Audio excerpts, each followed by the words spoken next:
पर दाल चढ़ाती है, तभी उसकी माँ का फोन आ जाता है। धनिका फोन लेकर बालकनी में चली जाती है और अपनी माँ से बातें करने लगती है। थोड़ी देर के बाद कुकर एक पर एक 3 सीटियां मार देता है। धनिका अपनी देवरानी निधि को आवाज लगाती है, निधि जरा गैस बंद कर देना। निधि जो कि रसोई में ही झाड़ू लगा रही थी, वो धनिका की आवाज सुनकर भी गैस बंद नहीं करती। इधर चूल्हे पर रखी दाल जल जाती है। कुछ जलने की महक आ रही है। उर्मिला रसोई में जाती है तो देखती है कुकर में दाल जल रही है। वो गैस चूल्हा बंद कर देती है। तब तक धनिका भी रसोई में आती है। धनिका बहू तो दाल चढ़ाकर कहाँ चली गई थी? देख सारी दाल जल गई। माँ जी मैंने निधि को बोला था गैस चूल्हा बंद कर दे। भाभी आपने मुझे कब बोला? मैंने तो सुना ही नहीं। अगर सुना होता तो मैं दाल जलने थोड़ी ना देती। मैंने बालकनी से तुम्हें आवाज लगाई थी, तुम उस समय रसोई में ही थी। रसोई में? ओ हाँ याद आया, मैं रसोई में झाड़ू लगा रही थी। एक्चुअली भाभी मैं अपने काम में इतना बिजी थी कि मैं आपकी आवाज सुन ही नहीं पाई। चलो कोई ना, आप दूसरी दाल बना लो, अब जली हुई दाल थोड़ी ना खाई जाएगी। हाँ वो तो मैं बना ही लूंगी। धनिका को ऐसा लगता है कि न जाने क्यों निधि झूठ बोल रही है। निधि कुकर साफ कर दो तभी तो दाल बनेगी। हाँ हाँ भाभी अभी साफ कर देती हूँ।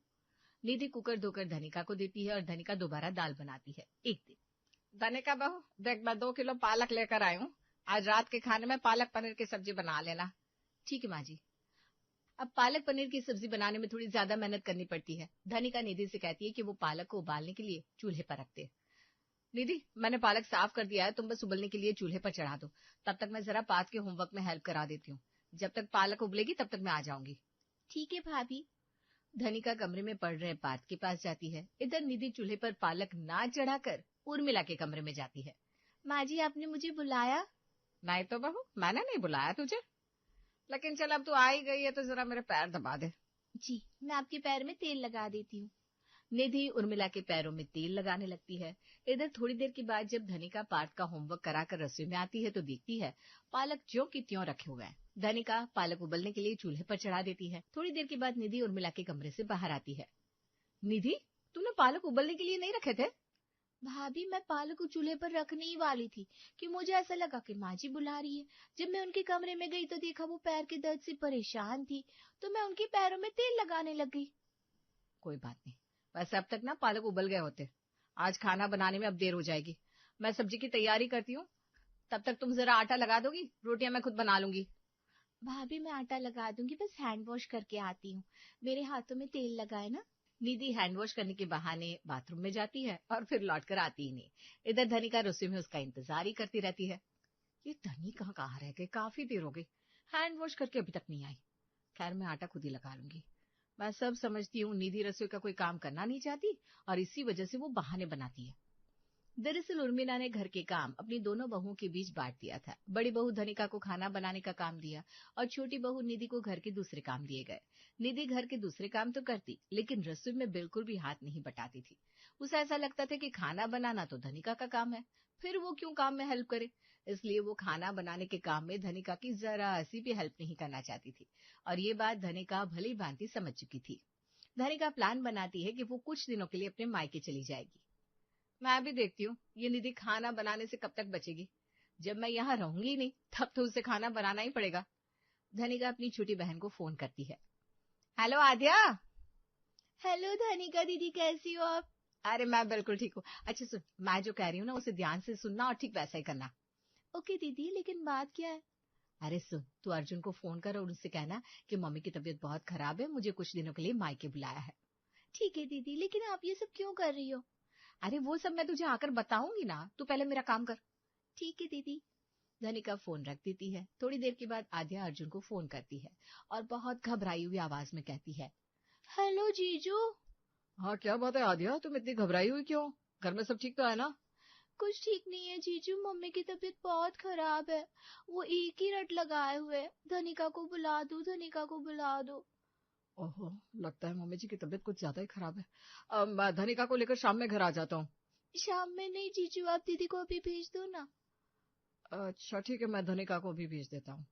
अर्जुन धनिका को फोन करता है। हेलो धनिका, तुम अभी अपने मायके चली जाओ, मम्मी की तबीयत बहुत खराब है।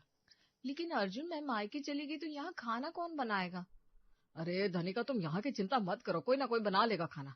और निधि तो है ना, तुम बस अभी अपने मायके निकलो, मैं भी मम्मी से मिलने आता हूँ। नहीं नहीं अर्जुन, आपको परेशान होने की जरूरत नहीं है, अगर जरूरत पड़ी तो मैं आपको बता दूंगी। ठीक है। अर्जुन फोन रख देता है। धनिका जल्दी से अपने और पार्थ के कपड़े पैक करती है और उर्मिला के कमरे में जाकर सारी बात बताती है। धनिका बहू आराम से जा, किसी चीज की जरूरत हो तो मुझे फोन कर देना, मैं अर्जुन और ध्रुव दोनों को भेज दूंगी। ठीक है माँ जी। धनिका अपना सामान और पार्थ को लेकर घर से निकलने लगती है, तभी निधि उसे देख लेती है। धनिका भाभी, आप कहीं जा रही हो क्या? हाँ निधि, मैं कुछ दिन के लिए अपने मायके जा रही हूँ, मम्मी की तबीयत अचानक खराब हो गई है। वापस कब आओगी भाभी? अब वो तो सिचुएशन पर डिपेंड करता है ना, तुम अपना और घर में सबका ख्याल रखना। हाँ ठीक है भाभी, आप आंटी जी का ध्यान रखना। धनिका अपने मायके चली जाती है। वहां पहुंचकर वो राहत की सांस लेती है। अब निधि को पता चलेगा, खाना बनाने के नाम पर 100 बहाने बनाती थी, अब तो उसे खाना बनाना ही पड़ेगा। देवरानी जी, बनाओ खाना। क्या बात है दीदी, मन ही मन क्या सोचकर खुश हो रही हो? और तुमने ये सब क्यों किया? तुम्हें अपने मायके आने के लिए बहाने की क्या जरूरत पड़ गई? धनिका आद्या को सारी बात बताती है। ओहो, तो ये बात है, फिर तो तुमने अपनी देवरानी को फंसा दिया। अब बेचारी ना चाहते हुए भी खाना बनाएगी। हाँ, बहुत बहाने करती थी, मैंने भी ठान लिया था खाना तो उससे बनवा कर रहूंगी। इधर धनिका के जाने के बाद उर्मिला रसोई की सारी जिम्मेदारी निधि को दे देती है। निधि बहू, देख धनिका कुछ दिनों के लिए अपने मायके गई है, जब तक वो नहीं आ जाती खाना तू बना लिया करना। मैं? हाँ बहू, तो ऐसे बकरी की तरह मैं क्यों कर रही है? अब धनिका नहीं है तो तुझे ही खाना बनाना पड़ेगा ना, मुझसे तो थोड़ी देर भी खड़ा नहीं हुआ जाता। माँ जी, मेरे होते हुए आपको खाना बनाने की जरूरत भी नहीं है, मैं बना लूंगी खाना। लेकिन निधि भी कुछ कम नहीं थी। मैं सब समझती हूँ, धनिका भाभी बहाने बनाकर मायके भागी हैं ताकि मुझसे खाना बनवा सके। मैं भी ऐसा खाना बनाऊंगी कि जिसे किसी ने कभी खाया ही नहीं होगा। खाना बनवाओगे मुझसे? बनवा लो खाना। दीदी बहू, तो रसोई में क्या बड़बड़ा रही है, नाश्ता बना रही है या कुछ और? नाश्ता ही बना रही हूँ माँ जी, बस थोड़ी देर और रुक जाइए, मैं सबके लिए नाश्ता लगाती हूँ। घर के सभी सदस्य टेबल पर बैठकर नाश्ते का इंतजार कर रहे थे। थोड़ी देर में निधि सबका नाश्ता लगाती है। ये लीजिए, नाश्ता तैयार है। खाने की प्लेट में कुछ अजीब सी दिखने वाली सब्जी को देखकर सब हैरान हो गए। सबके मन में एक ही सवाल पैदा होता है, ये क्या बनाया है भाई? सब निधि की ओर देखने लगते हैं। निधि, ये तुमने क्या बनाया है? रसोई से तो देसी घी की खुशबू आ रही थी, हम तो सोच रहे थे तुम कुछ अच्छा बना रही होगी, शायद हलवा पूरी। अच्छा ही तो बनाया है, एकदम यूनिक सा नाश्ता। आप लोग खाकर तो देखिए, देसी घी के पराठे और साथ में कोफ्ते। सभी लोग नाश्ता शुरू करते हैं, लेकिन जैसे ही वे पराठे के साथ कोफ्ते का पहला निवाला मुंह में डालते हैं, थू, थू, थू, ध्रुव और अर्जुन भी अपना अपना खाना प्लेट में निकाल देते हैं। ये क्या है निधि? क्यों, आप लोगों को कोफ्ते अच्छे नहीं लगे? अच्छे? हमने इतने कड़वे कोफ्ते पहले कभी नहीं खाए। तुम ये बताओ, ये कोफ्ते बनाए किस चीज के है? करेले के। करेले के कोफ्ते हैं। करेले के कोफ्ते? हमने तो लौकी के कोफ्ते खाए हैं, करेले के कोफ्ते कभी नहीं खाए। खाया क्या, कभी सुने भी नहीं है। तभी कहूँ ये सब्जी दिखने में इतनी अजीब क्यों है और खाने में इतनी कड़वी। निधि बहू, भला करेले के कोफ्ते कौन खाता है? माँ जी, करेला हमारी सेहत के लिए बहुत अच्छा होता है, ये शुगर कंट्रोल रखता है और हमारे स्किन की प्रॉब्लम को भी दूर करता है। निधि, हमारे घर में ना किसी को शुगर है, ना किसी को स्किन की कोई प्रॉब्लम है, फिर ये करेले के कोफ्ते तुमने बनाया किसके लिए? निधि बहू, ये कोफ्ते बनाया कैसे? करेले को कद्दूकस करके, जैसे लौकी के कोफ्ते बनाते हैं ना। इससे तो अच्छा था तो लौकी के ही कोफ्ते बना लेती। माँ जी, आप लोगों को कोफ्ते अच्छे नहीं लगे? अरे भाई, हमसे तो ये कोफ्ते खाए ही नहीं जाएंगे। ठीक है, मैं लौकी के कोफ्ते बना देती हूँ। बहू, अब तो रहने दे, लौकी के कोफ्ते बनाने में काफी वक्त लग जाएगा, तो हमारे लिए पोहा ही बना दे। हाँ, पोहा फटाफट से बन भी जाएगी, लौकी के कोफ्ते बनने तक तो हमसे इंतजार नहीं किया जाएगा। ठीक है, पोहा बना देती हूँ। निधि रसोई में जाती है और नाश्ते में पोहा बनाने लगती है, लेकिन पोहा में वो हरी सब्जियों की जगह लौकी और भिंडी डाल देती है। थोड़ी देर के बाद सबके लिए पोहा लेकर आती है। पोहे की शक्ल देखकर ही सबकी शक्ल टेढ़ी हो जाती है। निधि बहू, तूने पोहे में लौकी डाला? जी माँ जी, हरी सब्जियां डालने से पोहे का टेस्ट बढ़ जाता है। अरे लेकिन पोहा में लौकी कौन डालता है? लौकी नहीं, इसने तो भिंडी भी डाली है। निधि बहू, ये तो क्या कर रही है? लौकी के कोफ्ते बनाने चाहिए तो तूने लौकी पोहे में डाल दी। निधि, कहीं तुम्हारा मेंटल बैलेंस बिगड़ तो नहीं गया? ये आप क्या कह रहे हैं ध्रुव, मैं इतनी मेहनत से आप लोगों के लिए खाना बना रही हूँ और आप ऐसी बात कर रहे हैं। धनिका भाभी खाना बनाती थी तब तो आप लोग ऐसी बात नहीं करते थे। अरे धनिका ऐसे टेढ़े मेढ़े खाना नहीं बनाती थी, तू न जाने क्यों ऐसे उल्टे सीधे खाना बना रही है। अच्छा चल कोई ना, दिल छोटा मत कर, अपना भी नाश्ता ले आ। निधि अपने लिए एक प्लेट में पोहा लेकर आती है और घर के सभी सदस्य नाश्ता शुरू करते हैं। सभी चुन चुन कर अपनी अपनी प्लेट से लौकी और भिंडी को बाहर का रास्ता दिखाते हैं। ये सब देखकर निधि मन ही मन मुस्कुरा रही थी। इसी तरह एक दिन निधि रात का खाना बनाने की तैयारी कर रही थी। वो ध्रुव से पनीर लाने के लिए कहती है। ध्रुव बाजार से पनीर ला दो ना। ध्रुव बाजार से पनीर लाकर निधि को देता है और ड्राइंग रूम में जाकर बैठ जाता है, जहाँ पवन और उर्मिला टीवी देख रहे थे। आज बहू खाने में क्या बना रही है? अभी तो उसने मुझसे पनीर लाने को कहा था, लगता है आज खाने में मटर पनीर बन रही है। चलो आज तो कुछ अच्छा खाने को मिलेगा। लेकिन घर वालों को क्या पता था, निधि तो अतरंगी सतरंगी सब्जी बना रही है। इधर सबके दिमाग में मटर पनीर चल रही होती है, उधर निधि रसोई में पपीता काट रही थी। आज इन्हें पनीर की ऐसी सब्जी खिलाऊंगी कि ये फिर पनीर खाना ही भूल जाएंगे। ये नहीं हो रहा कि धनिका भाभी को मायके से बुला ले, मुझसे खाना बनवाएंगे। लो बनवा लो खाना, अब खाकर दिखाओ ये वाली पनीर की सब्जी। और निधि बनाती है पपीते और पनीर की सब्जी। जब वो सबको खाने के लिए बुलाती है, आ जाइए आप लोग, खाना बन गया है। आज तो मटर पनीर की सब्जी और पराठे, वाह वाह, मजा आ जाएगा। लेकिन जब सभी खाने के टेबल पर पहुंचते हैं तो सब्जी में मटर की जगह पर पपीता देकर सबके चेहरे का रंग उड़ जाता है। क्या हुआ, आप लोग सब्जी को ऐसे घूर क्यों रहे? खाना क्यों नहीं खा रहे? बहू पहले ये बता तूने बनाया क्या है? पापा जी सब्जी बनाई है। सब्जी तो बनाई है, लेकिन किस चीज की सब्जी है?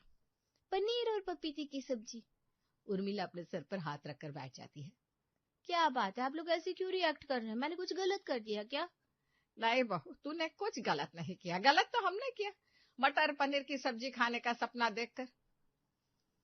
हमने सोचा था तुम मटर पनीर की सब्जी बना रही हो, लेकिन पनीर के साथ पपीता, पनीर के साथ ये वाला कॉम्बिनेशन बिल्कुल मैच नहीं कर रहा। दीदी पनीर के साथ पपीता कौन खाता है? ध्रुव, मैंने सोचा मटर पनीर तो बहुत कॉमन है, सब खाते हैं, तो क्यों ना आज कुछ अलग बनाया जाए। हाँ लेकिन इतना अलग बनाने की क्या जरूरत थी? निधि रुहासी होने का नाटक करती है। आई एम सॉरी, मेरी वजह से आप लोगों को परेशानी हो रही है। कोई ना निधि बहू, इतना परेशान होने की जरूरत नहीं है, खा लेंगे हम। पापा आप ही हैं जो मुझे समझते हैं। दीदी को कोई कुछ नहीं कहेगा, सब लोग चुपचाप खाना खा लो। सब लोग खाना शुरू करते हैं, लेकिन पनीर के साथ पपीता किसी के गले से नीचे ही नहीं उतर रहा था और निधि मन ही मन मुस्कुरा रही थी। घर वालों को नहीं पता होता है कि निधि ये सब जानबूझकर कर रही है। और निधि तो बस घर वालों को ऐसे उठ पटांग खाने बना बना कर खिलाती है कि पूछो मत। एक दिन तो हद ही हो जाती है। उस दिन घर में कुछ मेहमान आने वाले होते हैं। आज क्या बात है निधि बहू, बहुत देर से किचन में है, आज कुछ स्पेशल बन रहा है क्या? हाँ आपको बताया तो था, आज मेरी बहन शर्मिला अपने परिवार के साथ आ रही है, इसलिए निधि बहू सबके लिए डोसा सांभर बना रही है। तुमने निधि को बताया तो है ना कि डोसा कैसे बनाते हैं? तभी निधि रसोई से चाय लेकर आती है। पापा जी, मुझे डोसा बनाना अच्छी तरह से आता है, आप बिल्कुल बेफिक्र रहिए। ऐसा डोसा बनाऊंगी कि मौसी जी का खाते खाते पेट भर जाएगा, लेकिन दिल नहीं भरेगा। वाह निधि बहू, मुझे तुझसे यही उम्मीद थी। लेकिन पवन और उर्मिला को क्या पता कि अभी क्या होने वाला है। निधि रसोई में जाती है और डोसा सांभर बनाने लगती है। थोड़ी देर में उर्मिला की बहन शर्मिला अपने परिवार के साथ उनके घर आती है। आओ आओ शर्मिला, बैठो, तुम्हारे आने से कितना अच्छा लग रहा है। धनिका बहू नहीं दिखाई दे रही, बाहर गई है क्या? वो कुछ दिनों के लिए अपने मायके गई है। तू बता, तुझे मेरी याद नहीं आती जो इतने दिनों बाद आ रही है? अब क्या करूं दीदी, जब से पोता हुआ है मुझे फुर्सत ही नहीं मिलती। कभी उसे टीका दिलाने जाना है, कभी उसकी तबीयत खराब हो जाती है, बहू बेचारी अकेली पड़ जाती है। अब वो घर देखे या बच्चे को, इसलिए मैं छोड़ कर नहीं आ सकी। अब देखिए 9 महीने का हो गया है तो इसे भी साथ लेती आई हूँ। ये तूने बहुत अच्छा किया। सभी बातें कर रहे होते हैं, इसी बीच निधि सबके लिए चाय और हल्का फुल्का नाश्ता लेकर आती है। लगता है बहू रसोई में काफी मेहनत कर रही है, बड़ी अच्छी खुशबू आ रही है। हाँ, तेरे आने की खुशी में डोसा सांभर बना रही है। कह रही थी मौसी जी को साउथ इंडियन डिश बहुत पसंद है, मैं उन्हें अपने हाथों से डोसा बनाकर खिलाऊंगी। ये उसने बहुत अच्छा किया, मैंने वैसे भी ना बहुत दिनों से कोई साउथ इंडियन खाना नहीं खाया था। थोड़ी देर में निधि सबके लिए खाना लगाती है। सभी लोग निधि के हाथ के बने डोसा खाने का सपना संजोए खाने के टेबल तक पहुंचते हैं और खाने के लिए बैठते हैं। सबसे पहले मौसी जी डोसा का पहला निवाला खाती है। निवाला ना उनके गले से नीचे जाता है ना गले से बाहर। उनकी अजीब सी हालत देखकर सभी लोग घबरा जाते हैं। मौसी जी क्या हुआ आपको? ये निधि बहू ने क्या बना दिया? मौसी जी मैंने डोसा बनाया है, अच्छा नहीं बना क्या? इस डोसे में क्या भरा है तूने, आलू नहीं भरा है? नहीं, मैंने इसमें आलू की जगह उबले हुए कटहल भरे। कटहल? सुनते ही सबकी आंखें चौड़ी हो जाती है और मुंह खुला का खुला। डोसा में कटहल? निधि बहू, डोसा में आलू भरे जाते हैं, तूने कटहल क्यों भर दिया? निधि रुआंसी होने का नाटक करती है। मम्मी जी डोसा अच्छा नहीं बना है क्या? मैंने बहुत मेहनत से बनाया है। दीदी बहू, डोसा बहुत टेस्टी बना है, देखो हम सब डोसा खा रहे हैं। सभी लोग किसी तरह से कटहल वाला डोसा खाते हैं और निधि तो मानो यूं कह रही हो कि और बनवाओगे मुझसे खाना, ऐसी उल्टी सीधी चीजें बनाकर खिलाऊंगी। कटहल का डोसा खाने के बाद अब घर के किसी सदस्य में इतनी हिम्मत नहीं बची थी कि वो एक वक्त और निधि के हाथ का बना खाना खा सके। पवन धीरे से उर्मिला से कहता है, उर्मिला, धनिका बहू को फोन करके पूछ ले कब आएगी, अगर हो सके तो आज ही बुला लो। हाँ हाँ, मैं अभी उससे पूछती हूँ। उर्मिला धनिका को फोन करती है। धनिका बहू, अब तेरी मम्मी कैसी है? मम्मी की सेहत में अब सुधार है। क्या बात है माँ जी, आप ठीक है ना?